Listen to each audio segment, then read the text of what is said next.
আসসালামু আলাইকুম। আজকে আমি বানাবো চাল কুমড়া ভাজি। প্রথমে চাল কুমড়াটা ধুয়ে কেটে নেবেন। এর মধ্যে সামান্য পরিমাণ হলুদ দেব, লবণ। যখনই পেঁয়াজটা একটু লাল হয়ে আসবে তখনই আমি চাল কুমড়াটা ঢেলে দেবো। তো গাইস, আমি চাল কুমড়াটা ঢেলে দিলাম। এখন এটা নেড়ে চেড়ে দিব।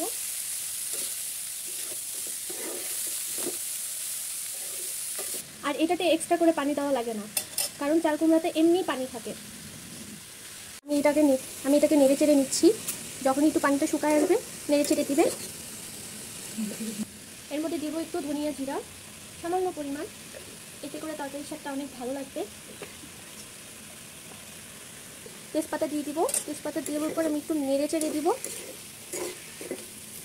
যাতে করে ভাজিটার স্বাদ আরও বেশি বেড়ে যায়।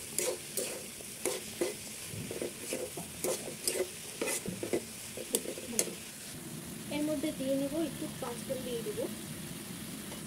আপনারা চাইলে আগেও দিয়ে দিতে পারেন, কিন্তু চাল কুমড়ায় পাঁচফোড়ন দিলে খুব ভালো হয়। আমি খুব পরে দিয়ে দিলাম, কিন্তু আপনারা কিন্তু পাঁচফোড়নটা আগে দিয়ে নেবেন। তাই হয়ে গেল আমার চাল কুমড়া ভাজি। আর এগুলো অবশ্যই উঠাই নেবেন, কারণ দেখতে খারাপ দেখায়। এই হয়ে গেল আমার চাল কুমড়া রান্না।